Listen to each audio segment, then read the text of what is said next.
Muhammadin nabiyya wa rasula. Rabbi zidni ilman warzuqni fahman birahmatika ya arhamar rahimin. Baik, kita masuk ke tahap selanjutnya. Setelah kemarin kita perencanaan, maka kita masuk kepada tahapan pengadaan ya. Saya akan screen share.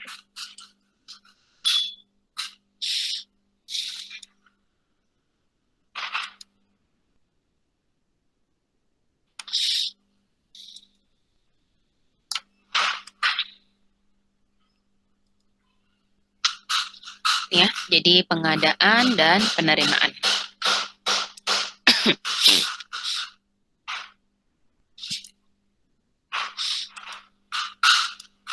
Bentar, mohon izin saya tutup pintu dulu.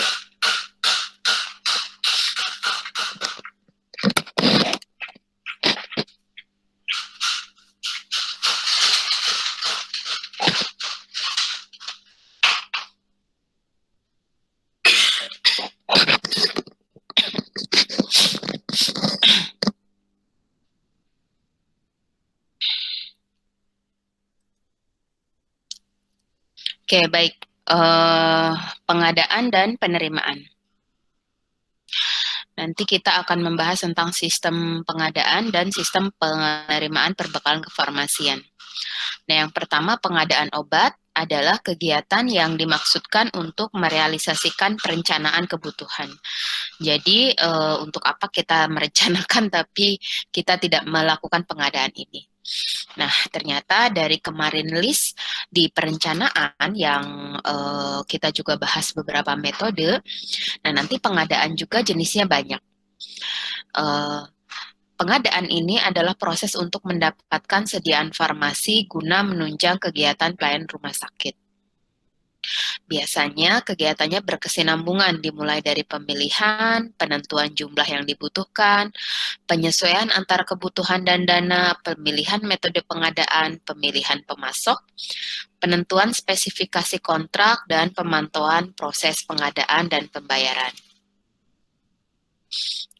Nah, pengadaan yang efektif harus menjamin ketersediaan, jumlah, dan waktu yang tepat dengan harga yang terjangkau sesuai dengan standar mutu. Nah, dalam pengadaan itu harus melibatkan tenaga kefarmasian.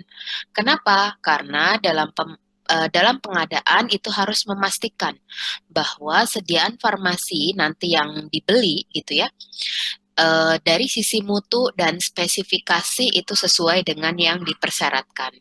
Itu sehingga harus ada orang farmasi yang terlibat. Maka biasanya kepala pengadaan juga itu kalau misalnya nggak digabung dengan logistik lain-lain itu bisa juga dari farmasi.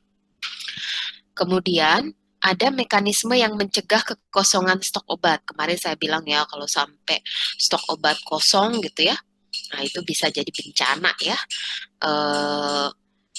Karena zaman dahulu belum ada pelayanan farmasi klinis ya, yang penting pokoknya obatnya ada dulu gitu. Nah, zaman sekarang walaupun sudah ada farmasi klinis, tetap aja stok itu nggak boleh sampai kosong. Nah, tujuan pengadaan. Yang pertama, mendapatkan sediaan farmasi dengan harga layak. Yang kedua, mendapatkan sediaan farmasi dengan mutu yang baik. Kemudian pengiriman barang yang terjamin tepat waktu, prosesnya terjamin lancar, dan tidak memerlukan tenaga dan waktu berlebihan. Gitu. Jadi hati-hati ya di bagian pengadaan ini karena nanti biasanya banyak bersinggungan dengan pihak luar gitu. Utamanya di sini nanti kalau kita pengadaannya lewat tender ya gitu. Salah-salah bisa sampai kejeblos ya karena kita bisa tergiurkan diskon gitu ya. Padahal mungkin di situ obatnya suka telat gitu. Nah, itu hati-hati dalam hal kalau misalnya ditugaskan menjadi tim pengadaan. Nah, dalam pengadaan itu ada beberapa hal yang harus diperhatikan. Yang pertama, penentuan metode pembelian, kemudian anggaran, waktu pembayaran. Jadi biasanya kalau itu rumah sakit ya, apotek aja yang kecil itu biasanya sistemnya sistem kredit ya. Maksudnya pembayarannya nanti ada jatuh tempo namanya gitu ya, seperti itu. Nah, itu mesti jelas harus ada hitam di atas putih gitu. Jadi misalnya pembayaran itu paling lambat berapa hari setelah barang diterima gitu. Termasuk nanti misalnya kalau ada retur seperti apa. Jadi barang yang rusak tuh dikembaliinnya seperti apa. Nah, atau misalnya boleh juga kalau packagingnya itu belum diapa-apain, biasanya kalau dia kadaluarsa misalnya, itu bisa kita kembalikan juga ke PBF.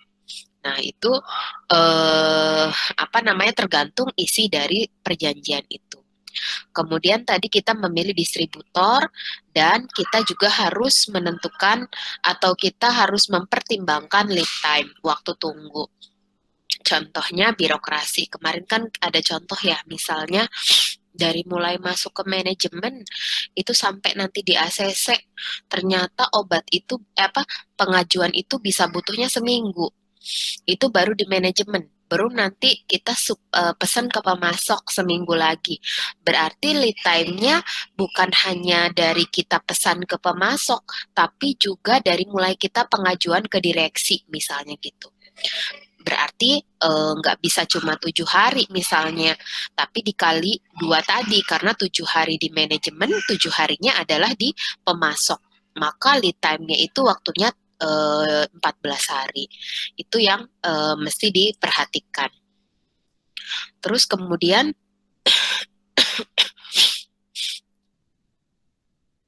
waktu pemesanan dan waktu pengirimannya ini tadi. Nah, jaminan mutu. Bahan baku obat harus disertai sertifikat analisa. Nah, bahan berbahaya harus menyertakan MSDS ya. Jadi material safety data sheet itu biasanya di dalamnya nanti itu ada tata cara penanganan sampai kalau misalnya ada tumpahan itu seperti apa. Itu ada di material safety data sheet. Maka kalau bahan berbahaya itu harus ada. Kemudian, sediaan farmasi, alkes, dan BMHP harus mempunyai NIE. Ini udah jelas ya. Kalau kita di instansi resmi, itu mestinya ada izin edar. Kemudian, expired date itu minimal 2 tahun, kecuali untuk sediaan farmasi, alkes, dan BMHP tertentu. Misalnya vaksin, reagensia, itu biasanya memang lebih cepat ya untuk expirednya. Nah, pengadaan. Jadi pengadaan diperoleh dengan cara, jadi nggak cuma pengadaan itu pembelian saja. Mungkin selama ini kita taunya namanya kita mau ngadain satu barang, itu kita dengan pembelian. Tapi tidak. Jadi bisa jadi yang pertama adalah pembelian, yang kedua pembuatan atau produksi, ketiga sumbangan, hibah atau dropping, keempat kerjasama operasional. Nah, prinsip dasar pengadaan itu ada di Kepres nomor 80 tahun 2003. Prinsipnya adalah efisien, efektif, terbuka, transparan, adil, akuntabel. Nah, sementara sumber anggarannya tergantung ya jenis rumah sakitnya. Ada yang penerimaan RS itu untuk semua jenis rumah sakit biasanya, terus APBN, APBD itu untuk misalnya rumah sakit pemerintah, bantuan pihak ketiga itu bisa pemerintah dan non-pemerintah, dana yayasan itu biasanya buat yang swasta, dan donatur juga biasa untuk yang swasta. Nah, barang yang diadakan yang pertama adalah obat dan bahan baku obat, alat kesehatan, bahan medis habis pakai. Jadi ini semua yang diadakan di bagian pengadaan. Bentar ya, ini laptopnya muncul apa? Saya mau nge-admit malah muncul setting.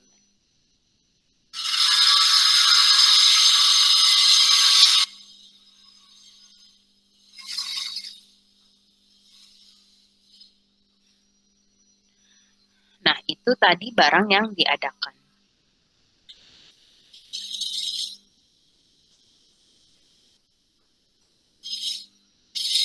Kemudian metode pengadaan. Jadi berdasarkan Perpres nomor 70, metode pengadaan itu ada lelang, e-purchasing, penunjukan langsung, dan pengadaan langsung. Jadi kalau sekarang ada BPJS itu ada namanya e-purchasing. Ya, karena di BPJS itu obat-obat yang bisa diklaim dan harganya itu adalah harga BPJS adalah obat-obat yang memang terdaftar dalam formularium nasional dan ada di e-katalog. Sehingga kita pakainya sistemnya juga e-purchasing. Nah, pengadaan obat berdasarkan Menkes nomor 167 itu berdasarkan e-katalog. Jadi kalau obat itu harganya pakai e-katalog dengan non e-katalog itu beda loh. Gitu. Makanya ada beberapa item obat itu yang misalnya ada tulisan ya obat BPJS begitu seperti itu. Karena nanti harganya juga beda. Saya pernah beli amiodaron ya kalau enggak. Bukan apa ya lupa saya obat Diamikron. Saya pernah beli itu kalau saya lihat kalau di harga BPJS itu sekitar apa namanya kurang dari 100.000 deh kalau nggak salah. Nah pada saat saya beli non BPJS tadi harganya satu lembar itu isi 10 itu 120 gitu. Jadi itu harganya lumayan cukup jauh ya bedanya. Makanya pembelian yang barang-barang memang ada di BPJS itu berdasarkan e-katalog.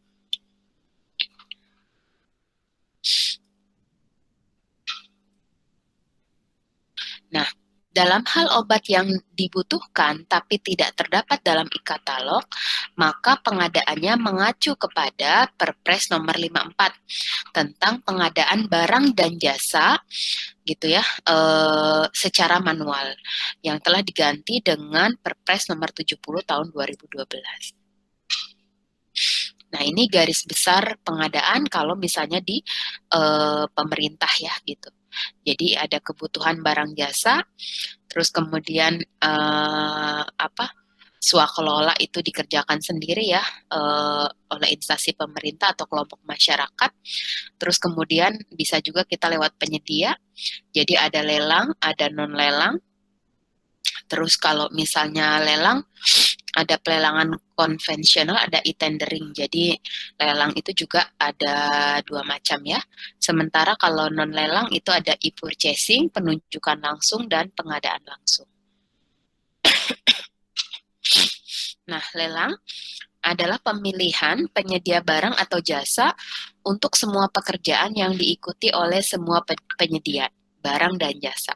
Jadi biasanya kalau sekarang itu lelang itu ada pengumumannya nanti, jadi dibuka gitu ya siapa yang mau kerjasama dengan rumah sakit kami misalnya dengan memberikan proposal penawaran. Nah, biasanya di proposal penawaran itu terdiri dari tadi item obat apa aja yang dia punya, harganya itu berapa, terus reward atau keuntungannya gimana kalau bisa kerjasama dengan dia gitu seperti itu. Nah itu lelang. Kemudian ada juga penunjukan langsung. Jadi bisa jadi kita menunjuk salah satu langsung dari yang sudah kita percaya. Nah, namun memang tentu kalau lelang ini kan nanti kompetitif ya. Kalau penunjukan langsung memang prosesnya cepat sih, kita nggak perlu tadi kan kalau lelang itu nanti kita kayak semacam sidangkan ya gitu dari beberapa apa pemilik obat itu atau distributor itu presentasi di hadapan kita gitu. Terus kemudian nanti siapa yang akan kita pilih. Itu kalau misalnya lelang. Tapi kalau penunjukan langsung ya sudah kita tunjuk langsung. Nah, tapi tentu ini juga kalau di rumah sakit pemerintah harus hati-hati. Jangan sampai ada indikasi misalnya gratifikasi karena kita sudah dapat apa-apa misalnya dari distributor tadi gitu ya seperti itu.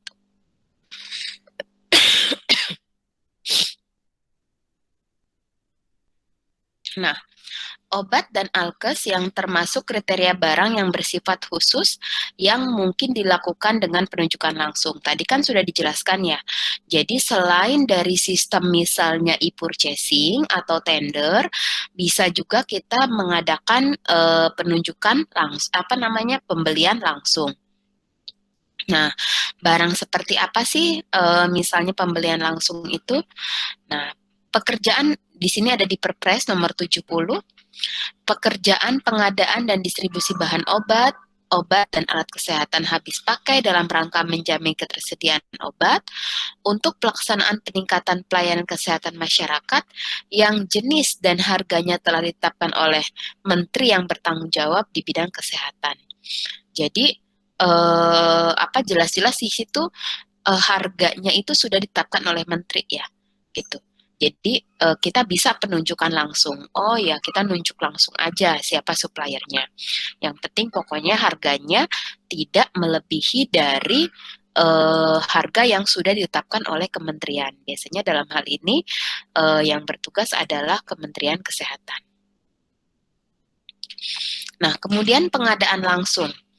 Pengadaan langsung adalah pengadaan barang atau jasa langsung kepada penyedia barang atau jasa tanpa melalui pelelangan atau penunjukan langsung. Nah, e-purchasing adalah tata cara pembelian barang atau jasa melalui sistem katalog. Nah, katalog elektronik atau e-katalog adalah sistem informasi elektronik yang memuat daftar, jenis, spesifikasi teknis, dan harga barang tertentu dari berbagai penyedia barang atau jasa pemerintah.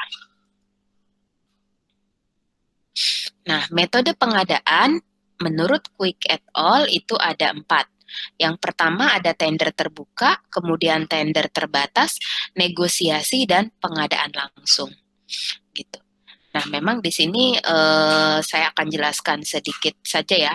Jadi kalau namanya tender itu kan berarti kita sudah ada MOU atau kerjasama dengan supplier yang kita tuju. Nah, yang dimaksud tender terbuka itu nanti secara terbuka kita mengumumkan nih bahwa kita sedang memilih supplier. Siapa tadi yang mau memberikan proposal beserta rinciannya, kemudian biasanya presentasi ya di depan direktur rumah sakit. Nah, itu tender terbuka namanya. Jadi kita memberikan kebebasan seluas-luasnya kepada siapa saja yang mau bergabung gitu dengan rumah sakit tersebut. Sementara kalau tender terbatas memang kita batasin, misalnya kita sudah memilih dari supplier-supplier itu berapa supplier gitu. Tapi sistemnya bukan penunjukan langsung ya, itu memang tender terbatas. Kemudian negosiasi itu biasanya lanjutan dari penunjukan langsung, itu adalah negosiasi. Utamanya tadi untuk beberapa kriteria, misalnya kalau barang rusak seperti apa gitu ya. Terus kemudian pengadaan langsung atau direct procurement. Nah, pengadaan langsung adalah metode yang paling sederhana, melakukan pembelian sesuai dengan yang dibutuhkan. Sebetulnya enaknya gini ya, jadi nggak ada barang yang sisa ya gitu. Nah, namun balik lagi ya gitu. Eh, apa namanya? Biasanya pengadaan langsung itu seringnya juga pembayarannya adalah COD gitu. Jadi juga cukup merepotkan ya kalau misalnya uangnya itemnya banyak terus kemudian belum ngurusin pembayaran hari itu gitu.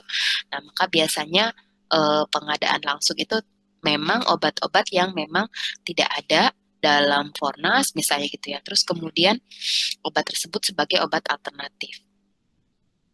Nah, biasanya dilakukan pada keadaan emergensi, pembelian dengan jumlah sedikit, atau jika tak mungkin dilakukan negosiasi. Nah, harga kadang relatif lebih mahal. Nah, penerapan metode pembelian. Biasanya di rumah sakit pemerintah itu pakai e-tendering, e-purchasing, penunjukan langsung, dan pengadaan langsung. Sementara rumah sakit swasta itu dengan pengadaan langsung, kontrak, eh, apa namanya, eh, ini bisa juga tuh semacam konsinyasi ya gitu ya, semacam konsinyasi. Jadi ada orang taruh dulu gitu ya, terus kemudian nanti dibayarkan sesuai gitu. Itu untuk obat-obat tertentu. Nah, kelebihan dan kelemahan tender, yang pertama kelebihannya adalah harga stabil untuk periode tertentu. Barang tersedia dalam jumlah banyak atau aman untuk jangka tertentu. Sementara kelemahannya nunggunya kadang lama, terus lebih mahal, butuh tempat penyimpanan, karena biasanya kalau pesan sekalian banyak ya, potensi terjadi obat macet, rusak, ED itu lebih tinggi, dan administrasi lebih banyak. Itu kalau tender. Sementara kelebihan dan kelemahan pengadaan langsung, harga lebih murah, kemudian proses cepat, administrasi lebih sederhana, tidak perlu tempat yang luas, potensi obat macet, rusak, dan ED lebih kecil. Kelemahannya harga tidak stabil, pembelian untuk waktu yang pendek, sehingga tidak terjamin persediaannya.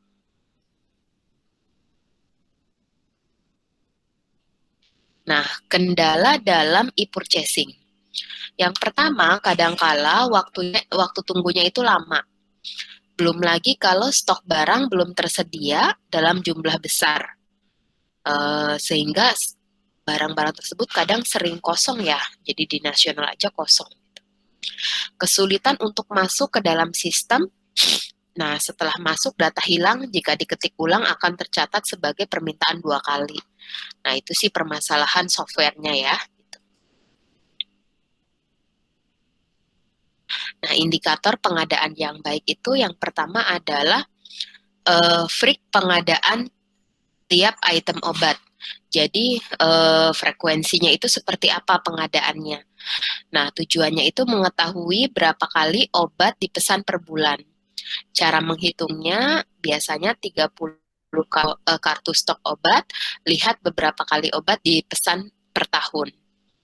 Kemudian dilihat juga frekuensi kesalahan faktur. Ya, itu indikator pengadaan. Terus kemudian frekuensi tertundanya pembayaran oleh rumah sakit terhadap waktu yang telah disepakati. Gitu. Jadi kadangkala misalnya pembayarannya itu minta jangka 14 hari, tapi udah 14 hari ternyata belum turun ya dananya, jadi kita minta lagi ke waktu tenggang. Nah, kemudian monitoring dan evaluasi. Yang pertama adalah kejadian stock out. Jadi stoknya habis ya. Biasanya karena ini ordernya terlambat, respon supplier tidak cepat, pengiriman tidak tepat waktu. Sementara kalau stok macet itu biasa karena persediaan yang berlebih, kemudian sistem informasi manajemen internal farmasi yang kurang baik, kemudian SDM juga kurang terampil, dan komunikasi dengan dokter yang kurang. Kenapa? Kadangkala tadi dokter tentu gitu, misalnya dia kalau ngasih itu pasti obat ini gitu, terus kemudian akhirnya kita beli, nah ternyata bulan itu tuh enggak gitu. Nah, mestinya kita komunikasi juga dengan dokter perihal pengadaan obat yang tadi dibutuhkan itu. Nah, kemudian monitoring dan evaluasi kejadian rusak atau kadaluarsa, stok macet atau slow moving, suhu penyimpanan tidak sesuai, penempatan yang kurang baik, ruang atau tempat penyimpanan yang tidak memadai, tanggal ED yang pendek, kemudian sistem retur yang belum baik. Kemudian bisa juga barang tersebut hilang atau terjadi selisih. Jadi biasanya kita kalau rumah sakit besar misalnya 3 bulan sekali ya stok opnam gitu. Nah, kalau misalnya kejadian barang yang hilang itu biasanya tadi ada permasalahan di SDM. Kemudian pencatatannya kurang baik, penempatannya kurang baik, protap pengambilan barang kurang ketat, kemudian bisa juga sanksi kurang tegas, dan sistem keamanan yang kurang baik. Jadi kalau dulu saya pernah kerja itu kadang barang itu hilang, sebetulnya bukan dalam tanda kutip seperti sengaja dicuri ya. Tapi kadangkala pada saat sore, malam ke pagi itu kan, dulu saya di tempat saya kerja itu apotekernya nggak ada, jadi belum 24 jam. Nah, itu kadangkala yang jaga misalnya tadi perawat ataupun misalnya bidan gitu ya. Ya bukan merekanya sih, tapi kadangkala misalnya ada yang cleaning nih, duh pusing gitu ya. Nah, dikasih obat aja satu. Nah, itu padahal kan mestinya satu obat pun dikeluarkan itu harus dicatat ya gitu. Nah, itu apa terjadinya misalnya tadi kehilangan itu. Terus kemudian pemilihan rekanan atau distributor. Nah, biasanya sudah terdaftar ya gitu, terus kemudian mempunyai apa tender-tender gitu ya, sesuai dengan klasifikasinya, punya NPWP, kondisi keuangan perusahaan juga baik, riwayatnya juga baik, tidak mempunyai cacat hukum dan mampu memenuhi kewajiban sesuai kontrak. Nah, ini pemilihan rekanan atau distributor. Biasanya untuk distributor resmi gitu ya, pengadaan langsung bisa distributor resmi, tunggal, utama, kemudian pilih yang responnya cepat, fleksibel, informatif, kemudian minim. Kalau dari sekarang kan orang suka lihatnya di review ya, minim dari timbulnya komplain, kemudian servis purna jual yang bagus. Jadi dia ramah itu bukan hanya pada saat kita mau beli ya, tapi pada saat produk sudah di tangan kita, ketika kita bertanya itu bagus gitu pelayanannya. Nah, selain tadi pakai tender, pengadaan langsung gitu ya, maka pengadaan itu juga salah satunya bisa dengan cara produksi. Nah, apa tujuannya produksi? Dapat memenuhi pelayanan. Jadi kadangkala nih di pasaran itu juga apa jarang tersedia misalnya sesuatu hal gitu ya, obat misalnya gitu. Terus kemudian penghematan bagi rumah sakit ya, karena dibandingkan misalnya dengan apa yang dibutuhkan tadi udah punya branded gitu. Nah, dengan kita bisa produksi sendiri tentu jauh lebih hemat. Nah, tapi hati-hati ya, produksi ini kan kalau misalnya dia produksinya skala besar dan kemudian barangnya dijual bukannya hanya untuk rumah sakit kan nggak boleh ya. Itu kan harus memenuhi persyaratan yang ada dalam CP, dalam apa ya? Kalau kita ingin produksi obat, kita persyaratannya itu harus sesuai dengan apa ya? Ruangan misalnya. Harus sesuai dengan,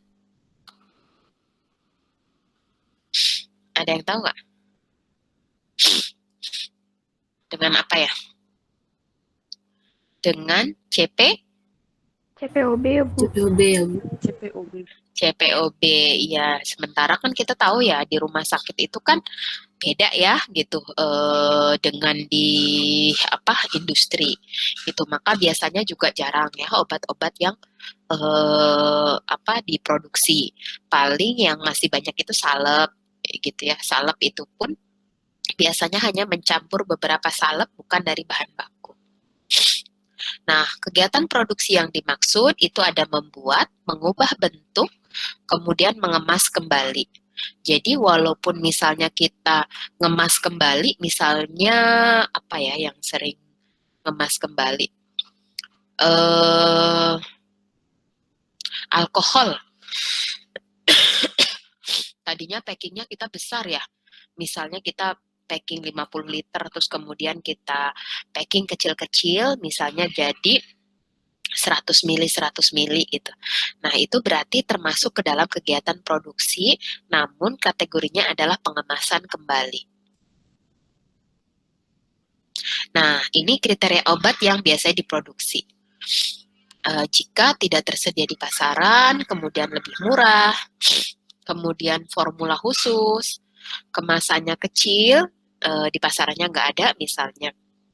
kemudian untuk penelitian, dan tidak stabil dalam penyimpanan atau harus dibuat baru. Contohnya misalnya rekonstitusi ya, gitu. Nah, pertimbangan dalam perencanaan kegiatan produksi. Nah, dalam kegiatan produksi, karena tentu ini akan membuahkan produk, maka kita harus memperhatikan ketersediaan fasilitas, alat, ruang, bahan baku, kemudian pengemasnya, jika produk steril, quality controlnya gimana, gitu ya. Kemudian tenaga, pertimbangan nilai ekonomis. Jadi bisa jadi kalau dihitung-hitung misalnya dengan kita membuat ternyata masih tetap ekonomis beli, ya udah beli aja. Tapi sih kebanyakan kalau kita buat itu lebih murah ya, seperti waktu di awal kemunculannya hand wrap ya, sebelum ada corona gini, yang hand sanitizer itu kayaknya wajib di mana-mana gitu. Itu di tahun 2000 15-an ya.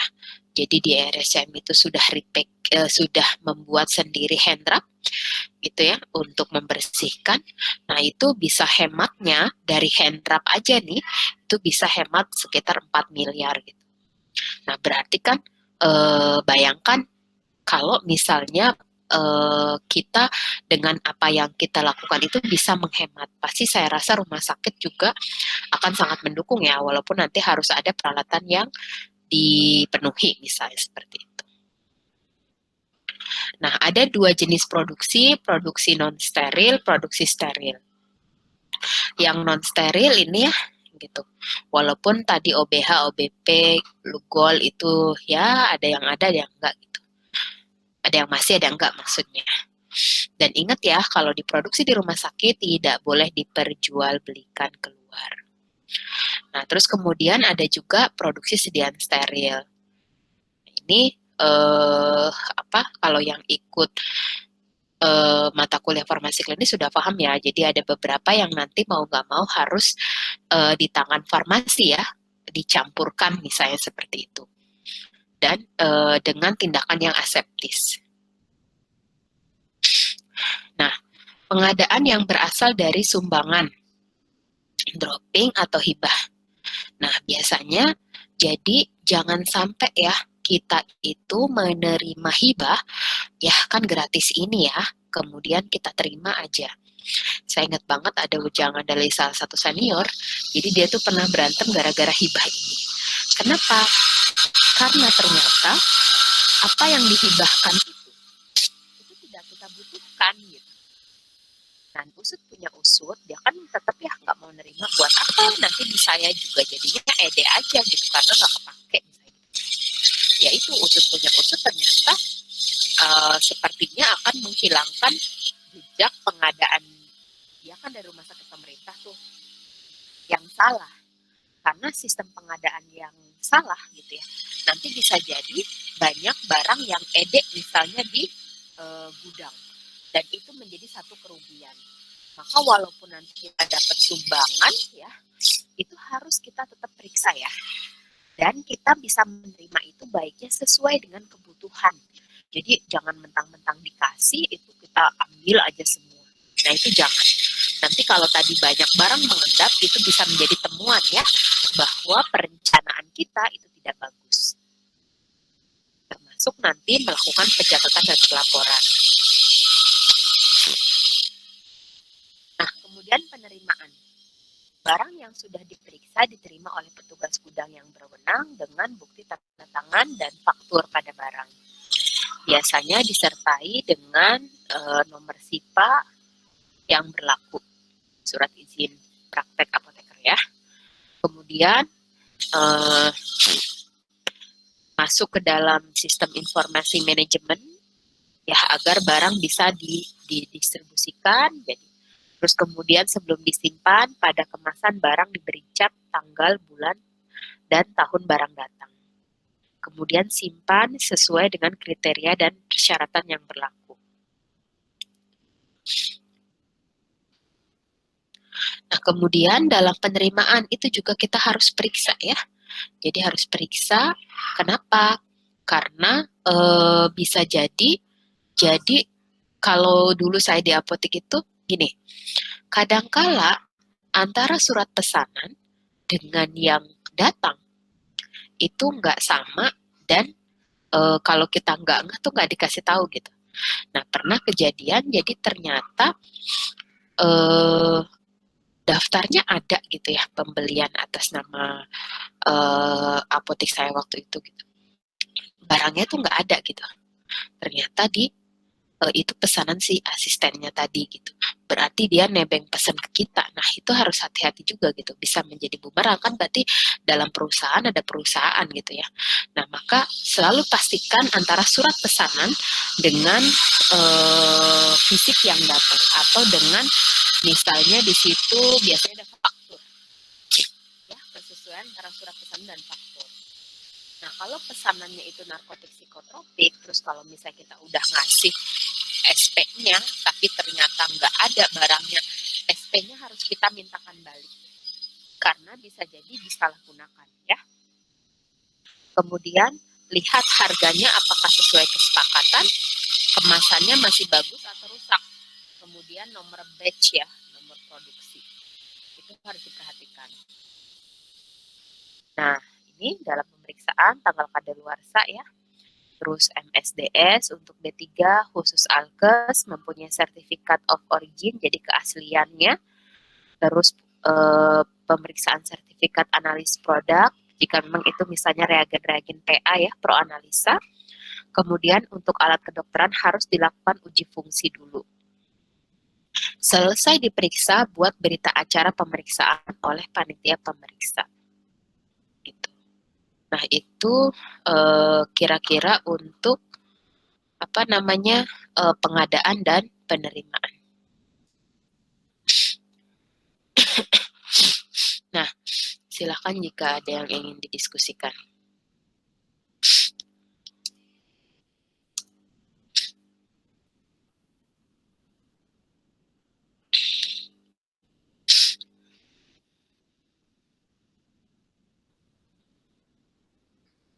Ada yang ingin didiskusikan? Kira-kira udah paham? Dan mulai kemarin awal kita sudah bicara pemilihan ya.